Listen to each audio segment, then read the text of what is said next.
All right, now it's coming up here now. The voting time is over, and you voted probably the last vote you'll ever vote for a president. If they declare him this vote, which they may if it doesn't come out the way they want it to come out, you might get another chance for another one. But the days of voting are over now. In 4 years, you're not going to have any voting going on in this country for anything. You're going to have a military dictatorship, which follows the programs and the teachings of communist Russia and communist China. And both of them, of course, are atheists. In their government teaching, they're atheists. And in the school system, they're atheists. And you now have an atheistic school system from top to bottom. You have a school system, folks talk about revival coming. You've already given 3 generations of your children away to the devil by removing from them the very things that set this country up. The 10 Commandments and the New Testament. And they've been out of your schools now, and it's forbidden to even mention the name of God in school for 3 generations. So you're well on your way. You're not starting any kind of an apostasy or ascension. You're gone completely. More than 30 years ago.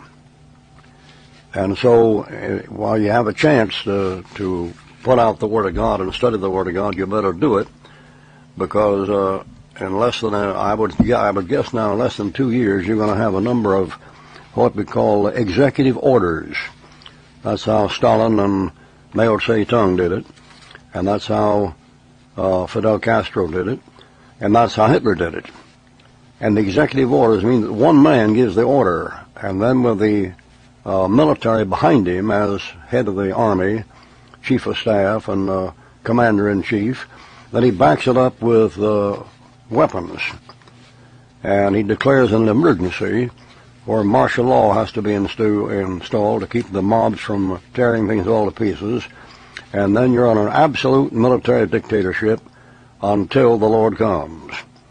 And it results finally in the reign of the Antichrist for 3.5 years, and the whole world under one man. Now that's what you're headed for. I saw a good cartoon about the voting last week that was published in a magazine maybe 2 months ago, and it showed a voting booth from the outside where you couldn't see anything but just the screen, but above the screen you saw a quarter being flipped up in the air. Somebody was inside about to vote, and they flipped up a quarter, which is a beautiful picture. I mean, one part of the quarter would be heads and the other part would be tails, but they'd both be the same quarter. Ever think about that? Well, pray about that for a few years. That interruption you heard there was a black German Shepherd sounding off about 8 feet from my microphone, and I hope he doesn't do it again. All right, for Acts chapter 26, beginning at verse 19.